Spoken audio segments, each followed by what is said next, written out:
Yeah, the crawler wild's always bringing me home. Crawler wild's always bringing me home. Crawler wild's always bringing me home. Hello, Wildlings. Welcome to another episode of the Find Your Wild podcast. I am really excited to have my guest, Beth Bigler, here today of honoring our animals, and I'm very excited to have you here. I know we were back and forth a little bit, but happy to have you Oh, it's on. great to be here, and thank you so much for normalizing and validating pet loss grief.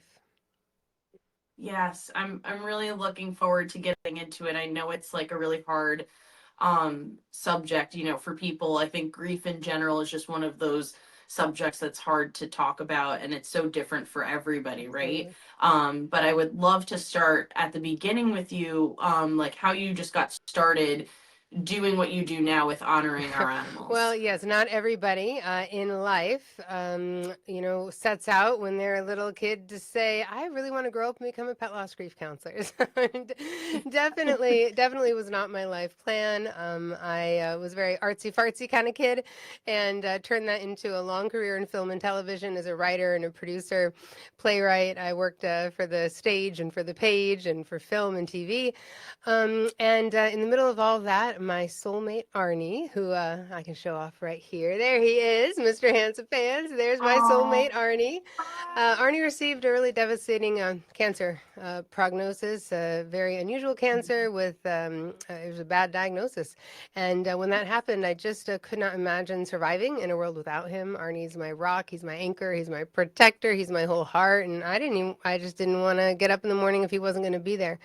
And so I immediately sought out help because I figured there's got to be some support for this. I got to find someone who can help me. And I found my incredible pet loss grief counselor, Marion Silverman.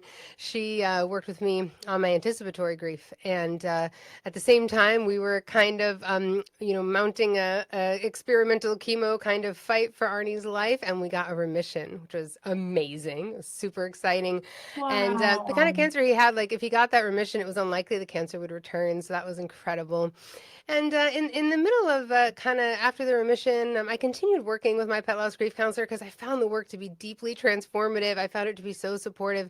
I learned that I could show up for Arnie. I could give him a good death. I understood more about our relationship. She gave me a lot of coping skills and strategies I could use. And I kind of kept working with her even after his diagnosis because I just found the work to be so profound. And Arnie and I had the occasion to help someone in a waiting room. One day I was at a regular oncology visit for him, and there was an older woman next to me who'd brought her 3-year-old Russian blue kitty in because her cat had ingested some lily water. And lilies are very toxic for cats. Oh, And they had told her they were going to have to euthanize the cat. And she was absolutely devastated. And I had that moment, one of those aha, like calling moments where I saw her crying and I went over to her and I talked to her and I just kind of held the space with her and reassured her. Ended up staying with her through the euthanasia and made sure she got home okay. And realized in that moment that this is where my life was meant to lead. And Arnie was actually there for the start of that first session that I had. And it was just meaningful to show up for someone in that way. And unfortunately, a few months after that, we did Arnie's 1-year cancer checkup, which went very well. Ultrasound, blood, everything was great. And it was only 2 weeks later that he showed a symptom, and it turns out a different cancer had developed and was very aggressive, kind of overtaken his whole body, and I had to compassionately euthanize him only a few days later. So it was a real blindside when that happened. It was very sudden. And when that happened, I realized that I needed to change my whole life so that Arnie and I could go on to help empower and educate and nurture other people's in their grief experiences. So after I had sort of gotten through the acute worst part of that grief, I began my training and opened my private practice. And so now my full-time work is to support individuals and couples and families who are experiencing sorrow either before a loss or after a loss. And I love giving my clients ways to count on their own strengths and the gifts, guidance, lessons, and teachings of their beloveds to help guide them as they move with their grief and continue their relationship with their beloved. So that's how we got started. wow, that's so beautiful, and I'm so sorry for Thank your you. loss of your soulmate pet. I mean, I obviously am such a huge animal lover, and I went through a loss recently of my horse, and I can just understand, how painful it is to lose I think especially the animals that we live with every day, like in our home. Not that, losing my horse was very hard too, because I had him for like over 15 Wow, years. that's a long So time. That's a lot of chapters of your life. Woo. yeah, yeah. He was I had him before my 14-year-old mini Australian Shepherd. So we were together for a very Yeah. long time, and it's like a different bond, I think, with a Mhm. horse too. It's like this freedom aspect, cuz like I rode him, and like we just had this kind of like that kind of Yeah. bond. But going back to like your story and the beginning of your story, there's something really special about being there for someone through their grief. And I think, to compliment you, it takes a special person to be able to go on that level with someone, um and to also do it as a living, to continually do it. You have to be in a really good space and be able to provide that healing and that comfort for people. So kudos to you to be able to do that, because I know it would be hard for me as someone that's like an empath to continually do that. So like, how do you do that, Well, I'm an empath too, and it is hard, and it can take a toll. And the thing about it is that this work I find is extremely hopeful. I find so much hope in this. When people call me for the first time to do a consultation, whether it's for anticipatory grief or post-loss grief, I am hearing them much of the time at some of the worst moments of their life. They are devastated, they're crying, they have all kinds of huge feelings. They have shock, they have anger, they have a lot of guilt. They have big questions, spiritual destabilization. Everything that's going on is so serious. And I meet everybody in that moment, and my heart goes out to them. I know what it's like to be in that moment. And I'm really holding it with them. But at the same time, I am also holding who I know they will be if we have the opportunity Mhm. to work together. And I know that in 3, 4, 5, 6 months that they are going to feel fundamentally different. I know the tools and strategies and sort of systems that I've developed to help people lean on in this time of crisis. I know it will be effective for them, and I know I can help them. And so I feel so hopeful when I'm talking to people, even when they are in the worst of their despair, because I know that it can feel different for them in time. I know that if they use, some tools, if they do their homework, I know they're going to get to a place where not only they can, feel much more released from their guilt and from the looping of the last day and their flashbacks and their anger and all the things that are going on. I know that can unhook for them. I know they won't always feel that way.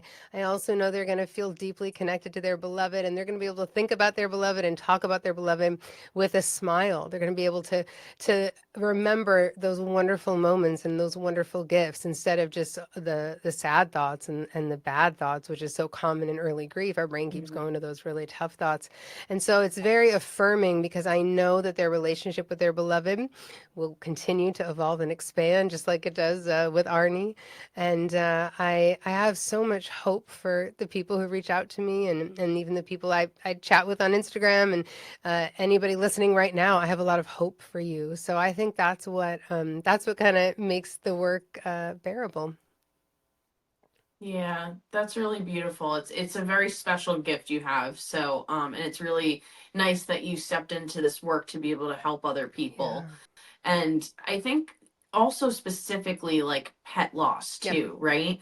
In general, is obviously it's hard enough when we lose someone we love that we care about, but then I think there's this other, like, I feel like there's like an enigma about Mm. pet loss, right? Like some people really feel, they live with these animals, they're a part of their family, their children. That's like that's the part that I Yeah. resonate with. And then other people, they're like, oh, that's silly, it's just a pet. Like, how do you, I don't know, how do you resonate with that? How do you like talk people through how that's not, I don't feel like that's the case, but Well, I mean, you're right. Like a lot of people that work with me, they're like, there's people who get it and there's people who don't get it, and I think that's really true when it comes to pet loss grief. And, I think like there's one layer of like, well, what what's the big deal about a pet, or why is it even harder sometimes when it's a pet? Because in some ways it is. And I always like to Right. remind people, the relationship that we have with our, companion animals can often be, for many people, the most intimate and loving in their life. The physicality we share with our beloveds, and their proximity and their involvement in every single thing, not to mention their understanding and their loyalty. It's an unmatched experience because, they're a part of everything. They're a part of our joys, they're a part of our sorrows, they're a part of our laughter. And our brains love that routine. They love knowing what to expect. And we love it in our hearts because our beloveds are so wonderful to us. They don't lie to us. They don't make us feel bad about ourselves. They don't have unrealistically high expectations. They are so giving and so generous. And, for many people I work with, many of the gifts that they've received are gifts that they never have received from the humans in their lives. Things like total acceptance and unconditional love and unwavering loyalty. Also, we have a lot of aspects of identity wrapped up in our relationship with our beloveds. For a lot of people, their social activities and the events they do revolve around their beloved. So for a lot of people, the purpose and the meaning just feels like it's evaporated, and they really don't kind of know who they are. So I think that's one Right. piece that we're coping with as we are, grieving and mourning our beloveds, that people may not understand just in general. And then another piece that we are coping with is that pet loss grief is considered a disenfranchised grief. And what that word means is that it's a grief that isn't like openly acknowledged or socially mourned or like publicly supported. Pet loss grief is not really considered by our culture currently as a significant loss. And so for some people, they think, well, it's just a rabbit, or it's only a horse, and that it's not worthy of grieving. And when people say that to grievers feel minimized, they feel isolated, they feel embarrassed, and they feel shamed. And then couple that with, generally, people don't send sympathy cards. They don't bring a casserole. The employers aren't giving time off work for pet bereavement, right? So that makes it even Right. harder. And it makes guardians feel very alone and very isolated, and very often like they're doing too much. Am I grieving too hard? And of course not. There's all kinds of research to back up why our animals are so important in our lives, and why the human animal bond is so significant. But listen, our culture is grief illiterate and death phobic to begin with. I think even with humans, many people would agree with that. Yes. And then now we're getting to this other part of grief, this disenfranchised grief that is so, for many people, they don't get it.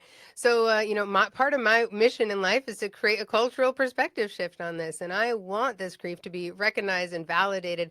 And I want others around grievers, even if you don't get it, I want you to understand this better so we Right. can support it better for everybody. And I do think we will get there. And I do feel like, strides are being made. I'm optimistic that more change can come in the future. But for right now, I think it is still very much solidly in that disenfranchised place. And that makes it very hard for people who are grieving deeply. So hard. And I think you make such a valid point too about how our society is unfortunately very death phobic, right? Where it's very hard for us to talk about that. I mean, I know even with my mom, she had a really big loss of her dad when she was Yeah. 18. And it's, I think, very hard for her to even talk about, like, bring him Yeah. up in life. I think I have to prompt her Yeah. more because that's her grieving process, but it's so embedded into our culture that it's hard to distinguish like what someone's personal grief path and then also like what society is kind of Yes. pressuring us to feel in Yes, regards to and the that. families we grow up in play a huge role in that, and every family is different. But like, Yeah. like when I grew up, someone would die in the family and we'd have a funeral and everyone would cry for the day. And then we'd never talk about it again. We did not talk about our ancestors after that point in my family. And Yeah. like in my family, sometimes there's even like an aversion to doing, oh, don't bring it up. It'll make people sad. And I think every one of us could sit down and think about about like, oh gosh, what are some of the messages I received as a kid about death and mourning and funerals and connecting with our ancestors. And you could probably make a pretty big list if you think about it. Things you learned from your family, things you might have learned in school, things you might have learned in a religious institution, things you might have learned in pop culture. You know, a lot of people I work with say, I have no idea what to do or how to grieve or how to mourn or what's quote healthy or what's quote proper. And they say like, I really don't even know anything about like grieving except for what I've seen on TV. I mean, that's really common. So I do think the larger Yeah. picture plays into this, certainly. And also for many of the people I work with, this is really their first major kind of loss. Many people I work with, maybe they've had grandparents who've transitioned, but that seemed different to them. They were kids, that seemed like the natural order of things. But for a lot of people I work with, they Right. feel like this is the worst, most impactful, most devastating loss they've ever had, even if they've lost a more immediate family member. Sometimes they feel shame about that too. And they feel extremely surprised by how intense and how challenging the grief is.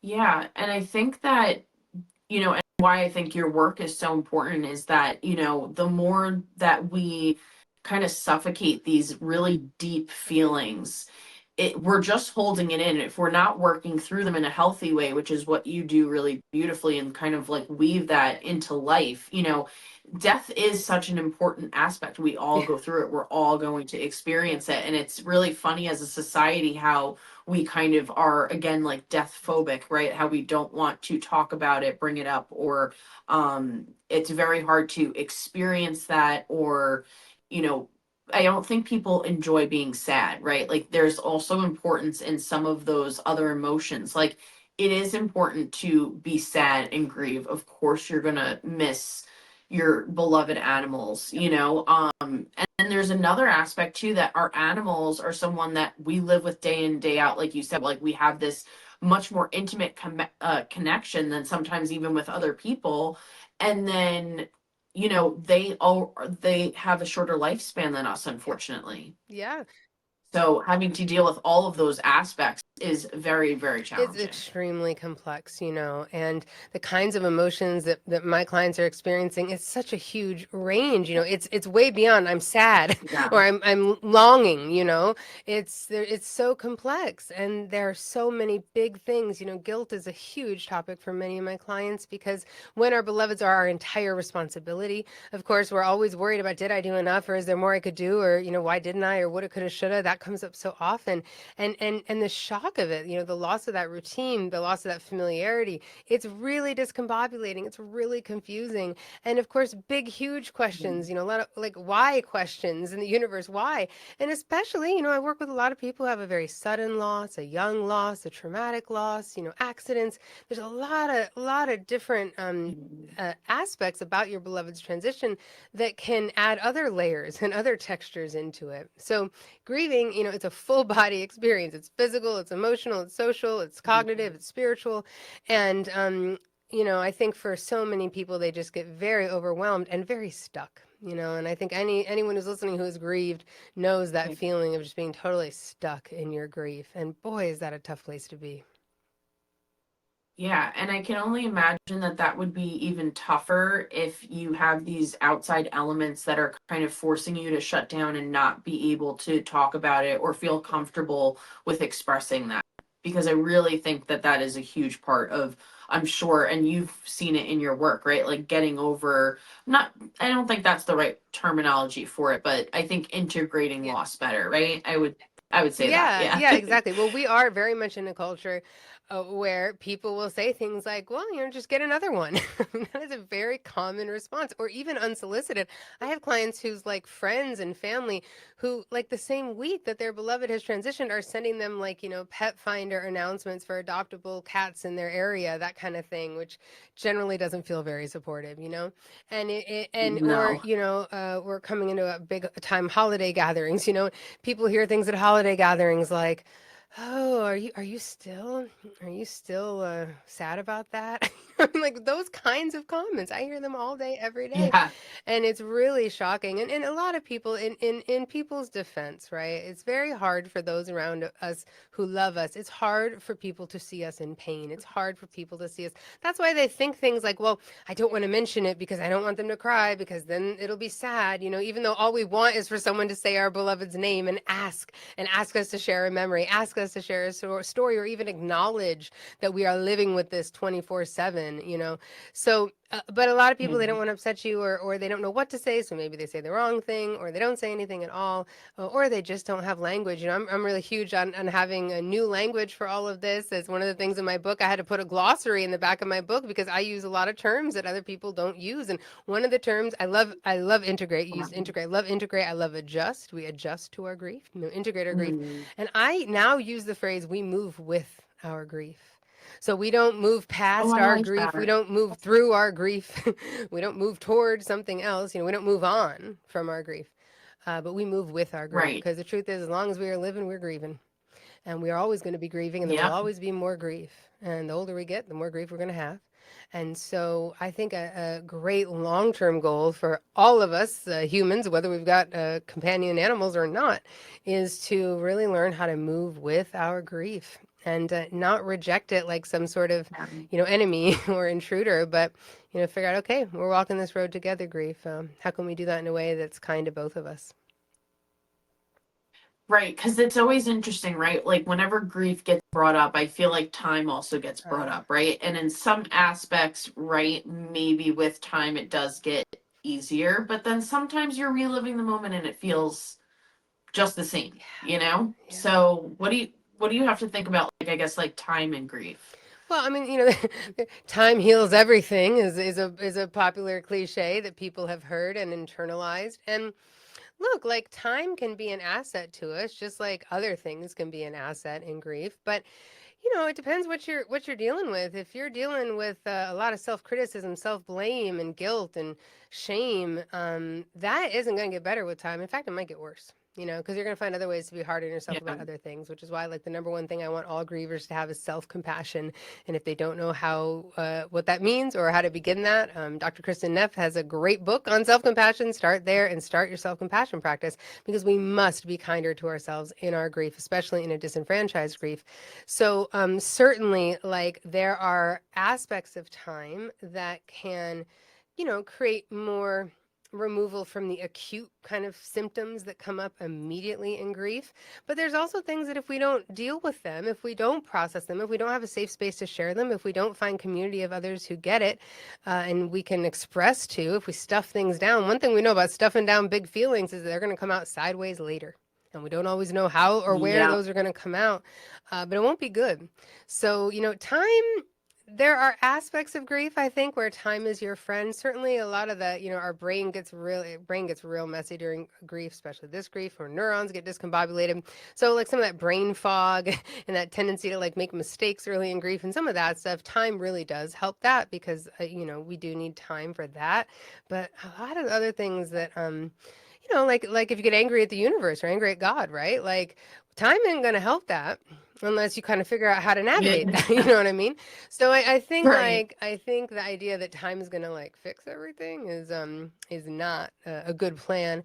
Also, time is also weird in grief because anybody out there who's had a loss, right? Right. It's like there are times when your loss feels like it just happened like 2 days ago, and then there's times when it feels like it's been a billion years since you kissed your dog's ear.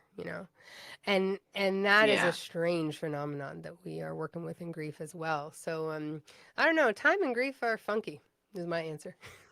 They are funky, right? Like it's so interesting that the quote that goes together with it is right, like time heals all wounds, but I think it's much more of a bigger gray area, like you said, than just that quote. And it's always funny how those kind of quotes are, well, it's not as simple as we think, but it is nice to hear and see that there are articles being done and showcase that no, this isn't just like, other people like, brushing off your feelings. It's a valid scientifically, studied Yep. response that it to me makes a lot of sense, especially when you're talking about like the intimacy and like how close our Yeah. pets are, to us every day. Yeah, totally.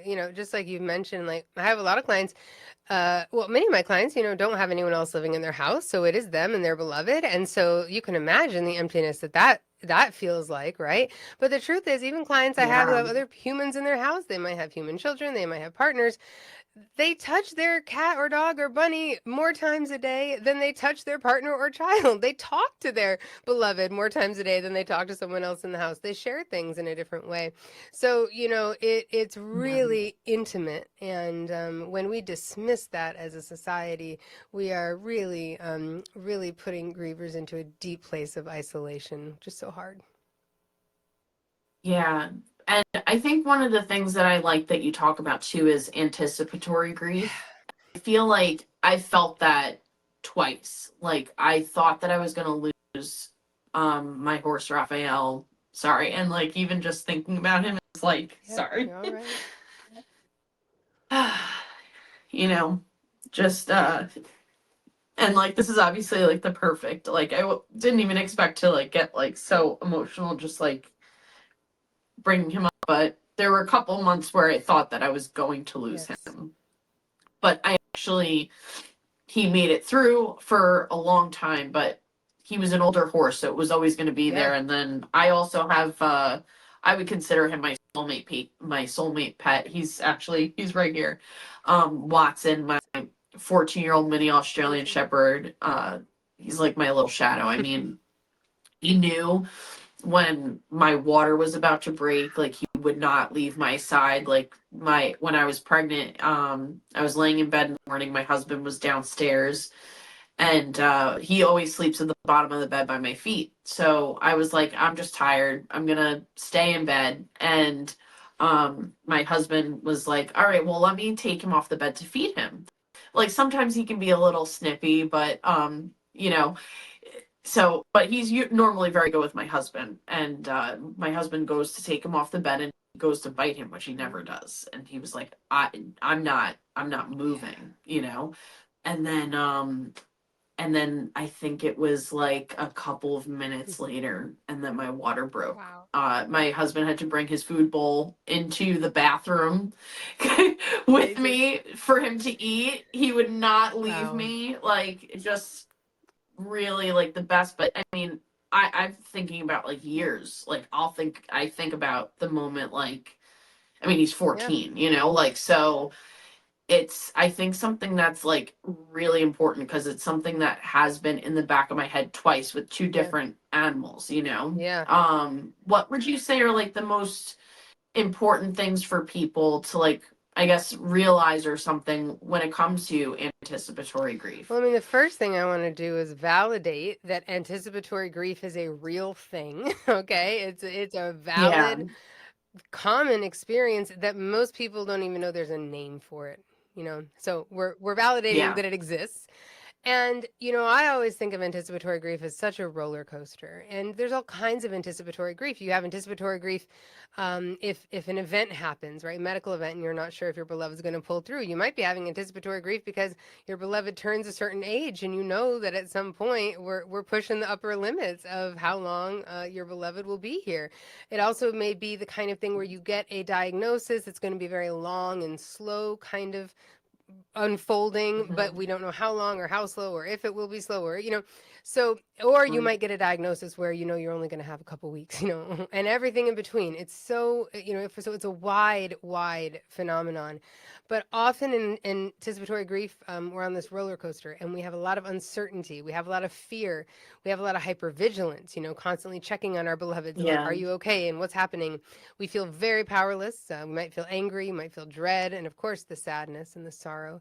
We have a lot of future tripping fear about what will life be like without our beloveds, and am I doing enough? A lot of times we just kind of want it to be over.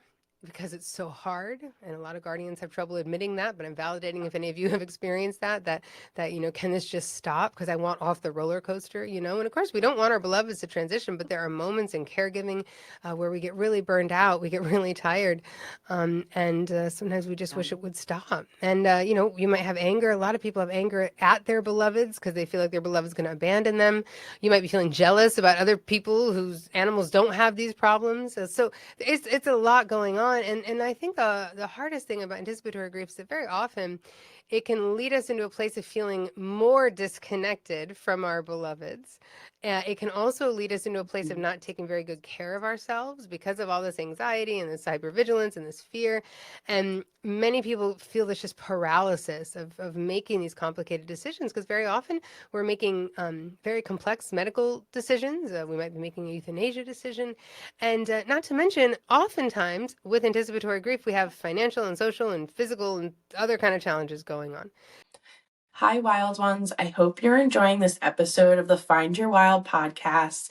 This episode is brought to you by my clothing brand Femme Sauvage, and I'm going to link that in the description below along with a little discount code for you.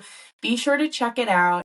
We also donate $5 with each of our animal designs towards specific charities. I will also have those in the description below. And enjoy the rest of the episode. Thanks so much for listening. Hello, wild ones. I hope you're enjoying this episode of the Find Your Wild podcast. I have some exciting news. This April 2026, me and Dr. Carla Ionescu are taking a couple of lucky people to Greece this year. It is going to be about the goddess Artemis. So all about the goddess of the wilderness, the forest. We're going to be doing amazing things like exploring her ancient sites where she's worshipped, like Boron and Eleusis, Patras, and a couple of other places, as well as doing archery and clay making. So I hope that you're enjoying this episode. Check out the link in the description for more information, and we would love to see you there. Enjoy the rest of the episode. So, and I'm naming all of that, even though I know you asked, what do we do about it? But I'm naming it because so many people don't even really know, like this is a thing, or this is what I'm going through, And it's so hard when we don't have the crystal ball and we don't know what the trajectory is going to be like, and that when are things going to take a turn, just for many people feels crippling. So what do we do to support it? I mean, I always think of anticipatory grief counseling as a little bit of a braid. So in the center of that braid is the relationship that you have with your beloved, and making sure that you feel deeply connected with them, and that you feel like you have the capacity to be present with them and to be here in these moments, and to view, this time with them, it's so tender, as like an opportunity to really step up and show up for them in this tender time, the way they've always shown up for you. And so I want all the people I work with that are experiencing anticipatory grief to feel deeply connected and deeply present with their beloved, so that they can really center their beloved's experience and help them, in this time. But it can be very hard to do that, right? Because, another, thread in the braid is like all these decisions. A lot of times we're making treatment care decisions. We're thinking about euthanasia decisions. We're trying to plan, well, what do I want the transition to be like if I'm going to have a choice, or how much risk am I willing to run? And of course, ultimately, euthanasia is a veterinary decision. It's a decision to make with your medical care team. But I help people sit with all the information they're absorbing and all the forums they're reading and all the conversations they're having with specialists to help them, kind of reflect like, okay, well, how am I going to make these decisions, and how do I approach these decisions? And then, of course, on the third part of that braid is all about trying to take care of you, trying to take care of your nervousness and your dread and your burnout and your fear and just all these things that are going on, and trying to help people get more concrete tools and more ability to have bandwidth and get help if they can get help somewhere. So, I think like those are the three biggest areas, and how anybody can do that in their own lives without working with me is, number one, just really trying to center your beloved, center their experience. If this is their end of life experience, and what can you do to walk the road with them? Try to give them a sense of normalcy. Try to give them a sense of calm and non-chaos. And so don't bring your chaos and non-calmness into the situation. If you want to go have a freak out, please do. I want you screaming and crying and raging. Just go do it in your car. Do it away from your beloved, because I don't want you to scare them. Animals aren't thinking about Yeah. time the way we are. You know, your dog that has cancer, your cat that has kidney failure, they're not thinking, oh, I'm not going to have 10 more years to live on the planet. We don't think they think about time that way. The research doesn't support that. So, they are living Right. a good day because they're here and alive. And so, what can you do to make that day great?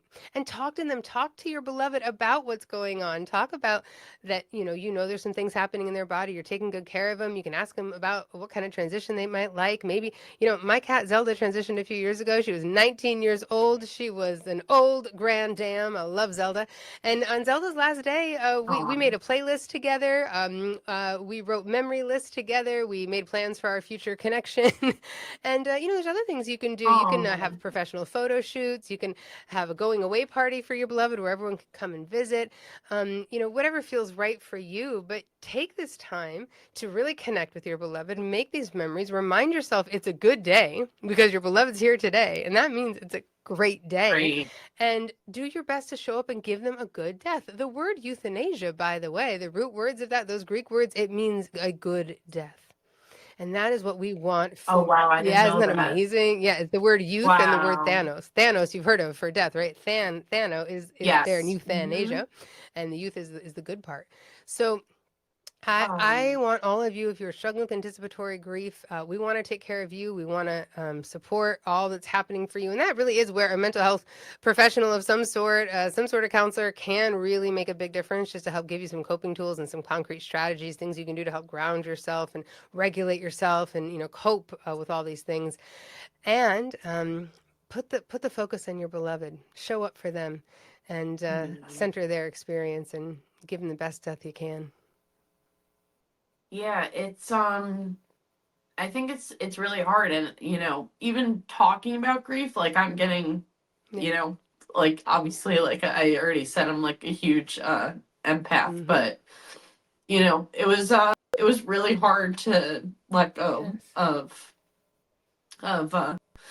my horse. And I remember bringing my son up because to me it was, and I think that's also another part that's interesting, is that I feel like there was maybe like a lot of judgment around me bringing my son up to say goodbye to my horse, Mm-hmm. but my son always asked about him, and really loved Raph Yeah. too. And he's like, he'll watch a movie and he'll get sad and start crying if there's a sad part. So he's, I worry about that, like if he's going to be even more empathetic sometimes than me, and how hard it is even for me to deal with that. But that's a but he knew exactly what was happening when I brought him up to say goodbye, Mm-hmm. and but I think it was really important. And I think that, like, I don't want to just skirt around Yep. death, no matter how hard it is, even if it's hard for me to talk about. Anytime I drive by a horse farm, Mm-hmm. it still feels weird Yeah. that I miss him. Yeah. Yeah, like I didn't even expect to get so sad during this call, but um he was definitely like my soul horse, and it's like you said, talking about like the different aspects of grief. It's like weird, the different changes in weather, thinking about, oh, I have to go on up and bring his Yes. blankets, or I have to go change this, or oh, I haven't groomed him in a while, I have to go up and groom him, or Yes. something like that. So um and like it's just like, oh, like, and it hits you little by little that, like, oh, he's gone. And like Right. it's that time thing that we talked about, Yep. right? About how time is, in some days I feel really good, I feel that connection, and in Yep. other days it just makes me, like, today it just like really makes me Yeah. sad, Yeah. but that's why I'm really honored to have Yeah. you on the podcast Yeah. too, because what I think that you're doing is really important. And I think that more people should skirt past their feelings in regards to this. That, like, even though I lost him, I feel like everything I did in the process of the grief, like I accepted it when it comes up, Yeah. and it's valid when it comes up, Yes. because it's gonna hurt, Yes. and I'm gonna miss him for the rest of my life, Yes. Absolutely. And I commend you for having your son be a part of Raf's transition. And as a family member, uh, by Raf, I mean by Raf, as a family member, you are Yeah. modeling for your son, hey, this is how we show up for our family members when they are in a time of need, a tender time of transition. This is how we say goodbye to Yeah. them. This is how we remember them. This is how we keep them included in our day-to-day life. And I think so many people that I work with have been done a disservice by their parents growing up because their parents, said things like, "Well, we sent the dog to live at a farm," and weren't honest about even the death of a lot of my clients. Like they didn't even know what ever happened to their childhood pets, and only in adulthood they were like, "Oh, obviously the dog didn't go live at a farm." So I think like Right. there's a whole generational change that's happening for those of us who are parents. Arnie transitioned on the last day of the first trimester of my pregnancy. And I was like Wow. devastated that Arnie would not be Earthside at the same time as my child. Arnie died very young, and I was expecting that he'd be here for till my son was almost a teenager. I was counting on that, Of and course. Yeah. I was just so devastated. But I made a commitment to him. I said, "Well, you guys might not be crossing Earthside paths at the same time, but he's going to know exactly who you are, and you're going to be included in our family." And they do. They know each other. My son could tell you all about Arnie. He could tell you. He talks about Arnie as fluently as he talks about Zelda. And my son was Earthside with Zelda for 3 years, but he speaks of them, interchangeably. He knows all about Arnie. His middle name is Arnold. That helps. Yeah. So I model for my son at every opportunity to be death positive, to be memorializing, to be celebrating, to be, in constant touch with every ancestor in our family that we want to honor. And I think this is another way we're going to start creating big cultural shift by not lying to our kids about loss and by being direct and open with mourning and including them in rituals that they can participate in, where they can express their grief and adults can express their grief, and really doing this healthy modeling. It's really shocking how many people like never Yeah. saw their parents cry once growing up. You know, Whew. Yeah. Yeah. Yeah. Yeah, that's difficult. And there's also something like really important that it's so unfortunate, obviously, that our pets like have such short lifespans compared to us, Hmm. right? But it's so important, I think, also for children to learn through the loss of a pet to unfortunately, hopefully gear them up for other big losses that might happen in their life. Yep. And like these are supposed to be teaching Yep. lessons. And one of the phrases that I've been hearing a lot recently, like really resonates with me. And I try to think about it in regards to like teaching my son things is that we can do hard Yeah. things, right? And I think that I've seen it applied a lot to like adventuring Hmm. and stuff, but I really think that it's very valid and important also when it comes to pet grief or just grief in Yeah. general, how like we can do hard things and we can, feel multi complex Yep. feelings all at the same time, Completely. you know? Yeah, and listen, when you're honest with kids and when you include them in your mourning and you are, actively exposing them to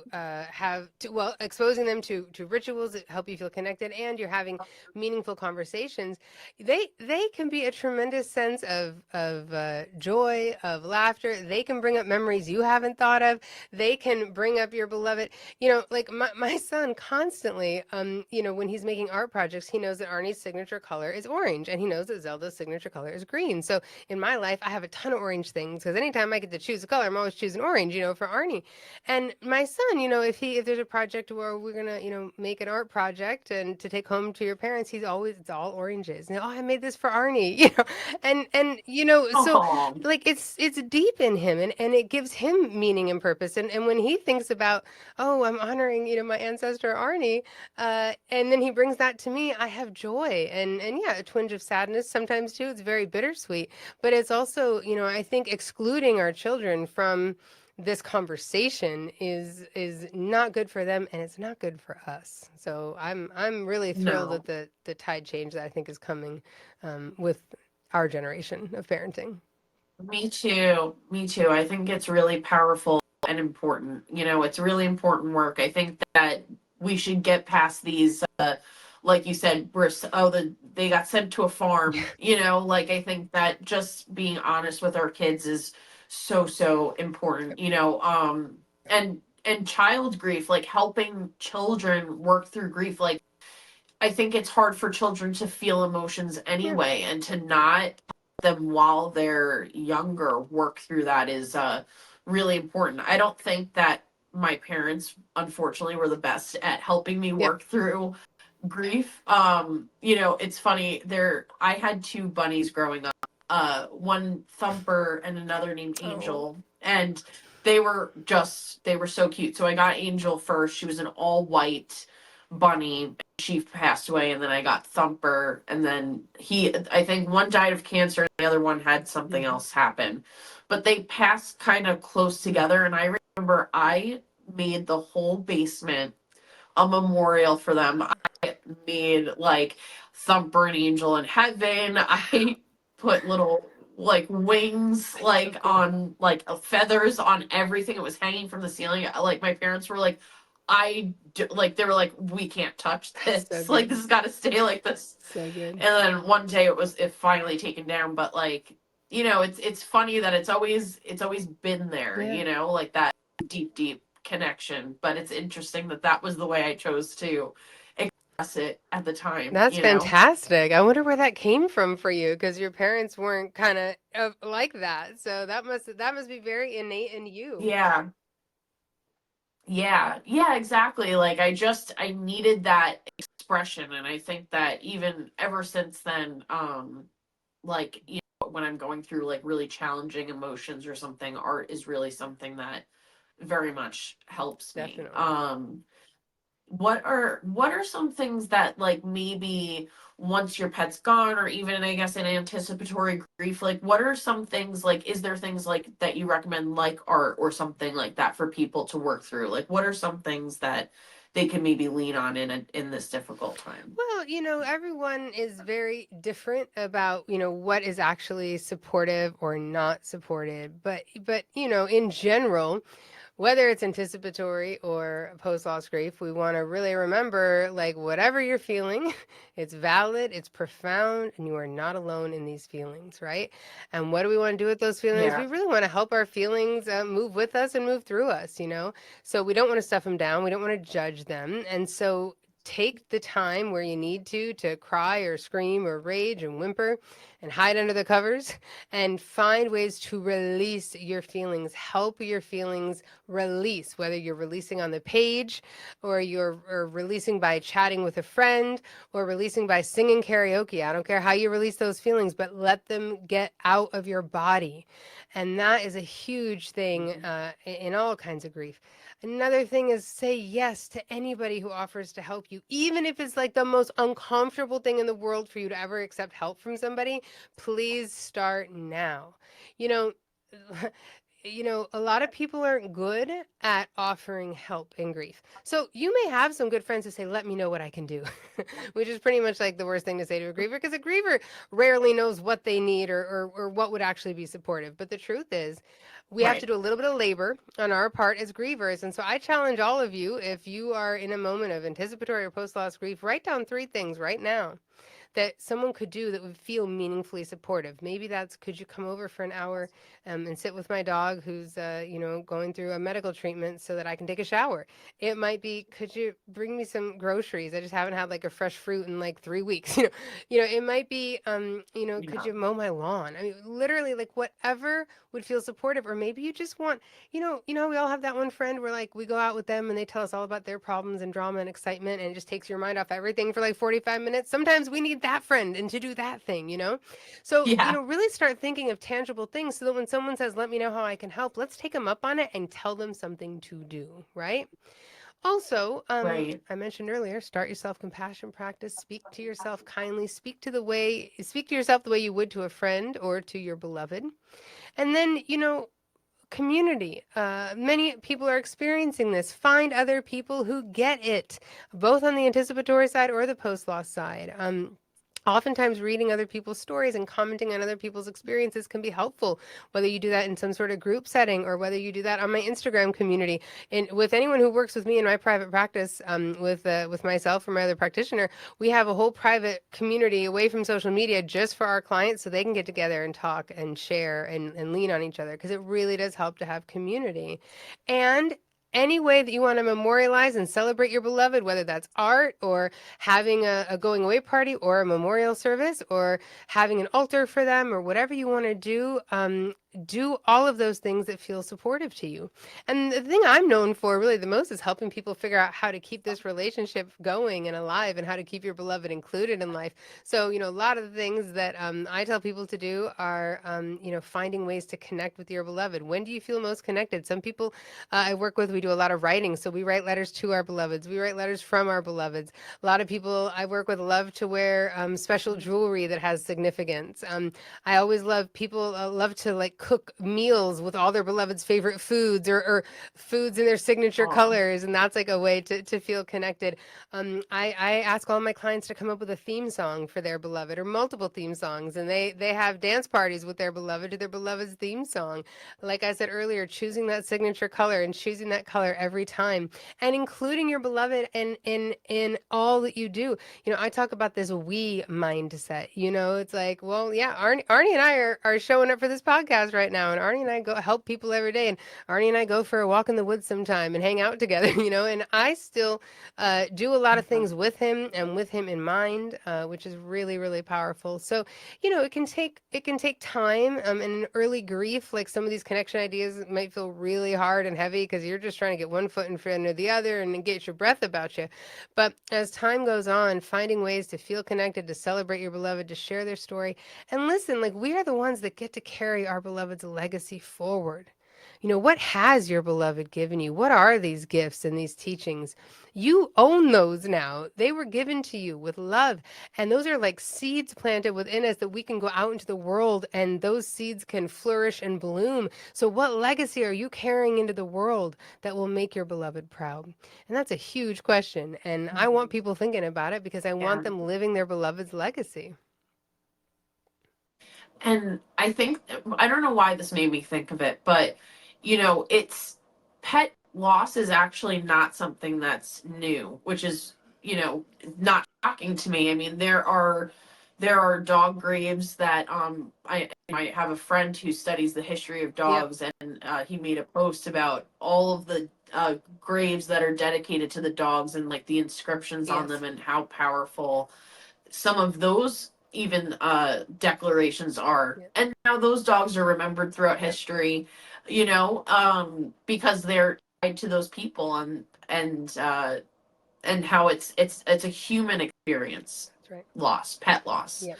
and all of those things in general. It is a human experience, and it's not something to be, you know poo-pooed away or something like that. It's a big thing, and I think that the more that we don't push other people's feelings down, because of course people are going to be different, so they're going to feel things Yep. differently, but like to, especially in grief, to validate people's grief, I think, like you said, is probably one of the most important things to hopefully, change our society into being more accepting, and to realize how, like, devastating it can be for some people, and that they just need that time to go through the shock, or work through those That's feelings. right. And like I said earlier, even if you don't really get it, because look, listen, not everybody has had the kind of experience with a beloved that we have had, and some people really, Right. it would.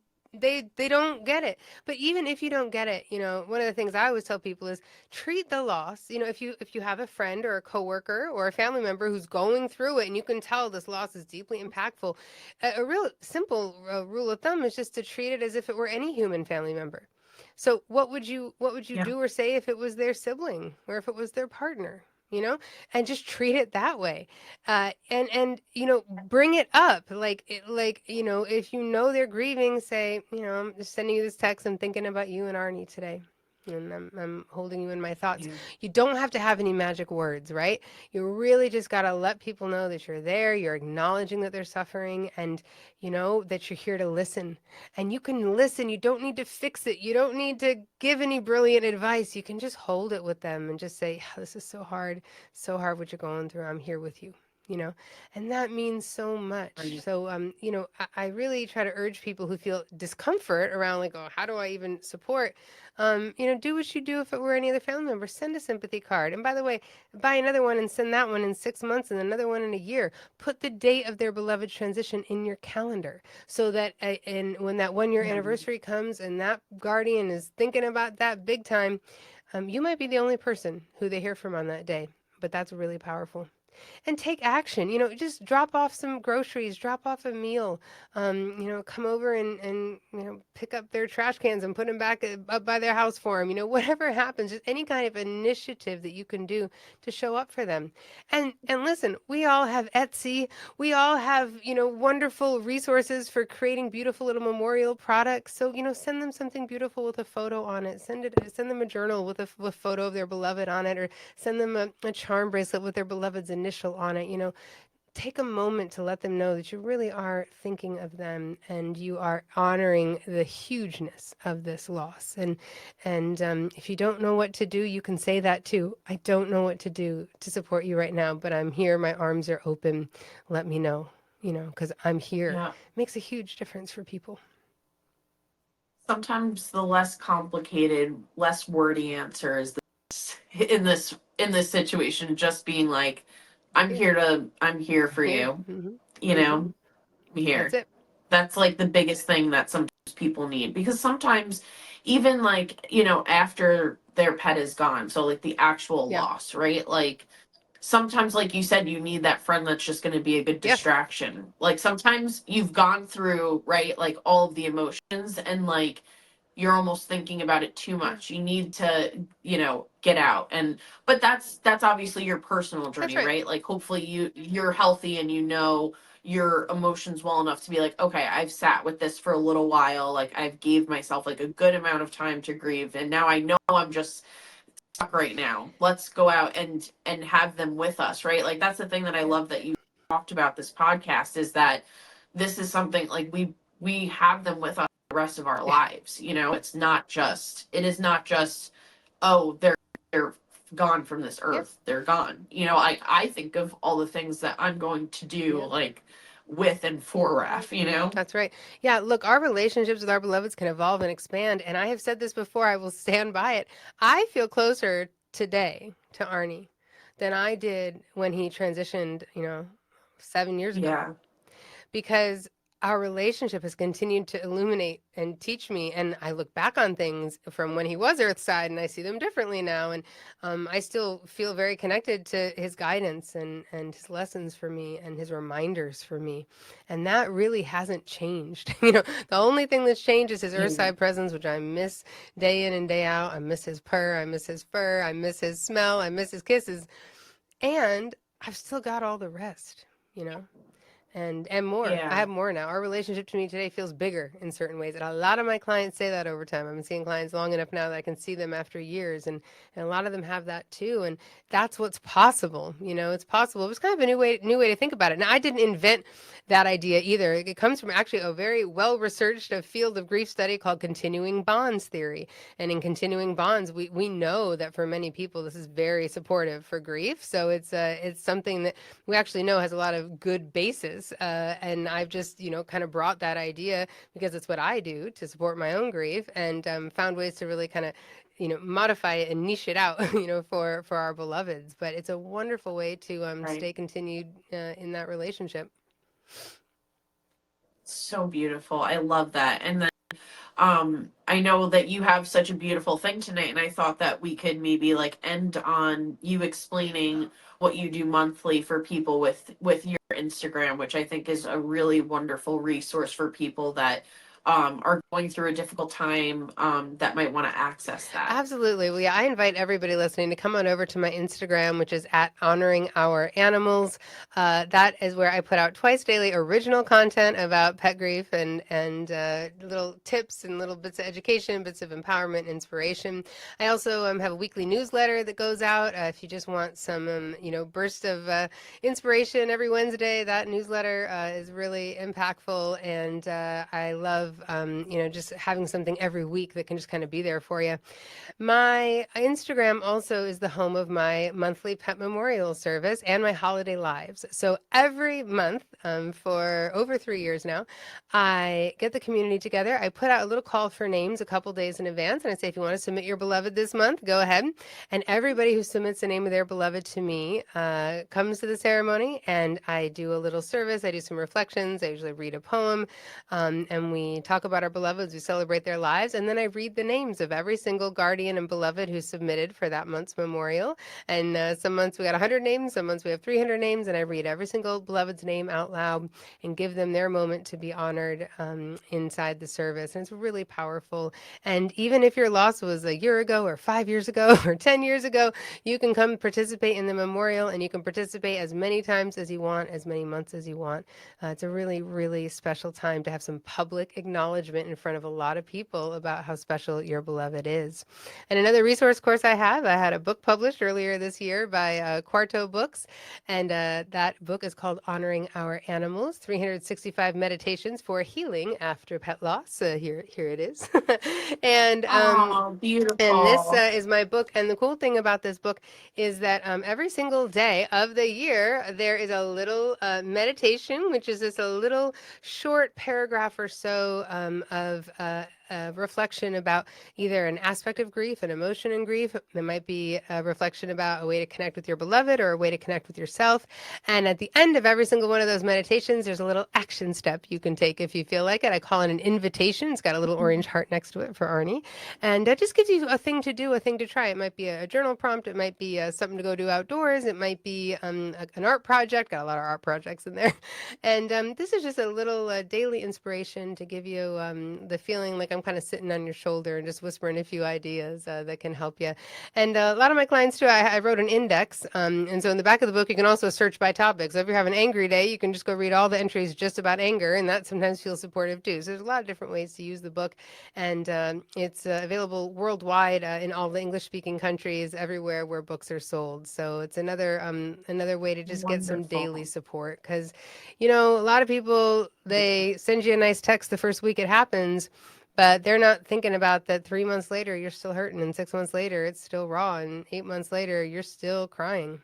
And so I wanted to have something for Yes. every single day of the year to help grievers. That's beautiful. I'm definitely going to pick that up because clearly I'm still I'm still going through it, but thank you for being here and through my tears and everything like Oh, that. yeah. So I've definitely been I feel him close. I knew wearing this was probably going to, and being at my throat chakra too, Yes. the stone. I wore this the day that he Hmm. passed. So and it's literally a little replica Yeah, of it's him. So amazing. Yeah, that's why but I just jewelry. wanted to thank Yeah, jewelry you. is so powerful in that way. I'm so Yeah. glad you wore it. Yeah, and I just wanted to thank you so much for taking the time to come on the podcast and for bearing with me through my tears. Yeah. But it's important to showcase that like these feelings are valid and it's okay like to cry and it's okay to miss them and then there's going to be other days where I'm like really excited and I know he's right near me. So I just wanted to thank you so much. I'm going to link all of your information below so people can easily access that. And thank you so much, Wild Ones, for listening, and we'll catch you on the next one.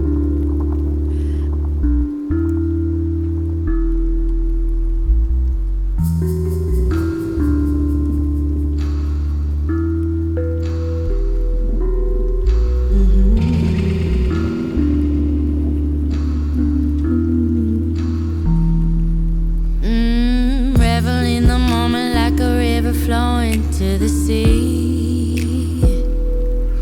I feel the energy of life force flowing all through me.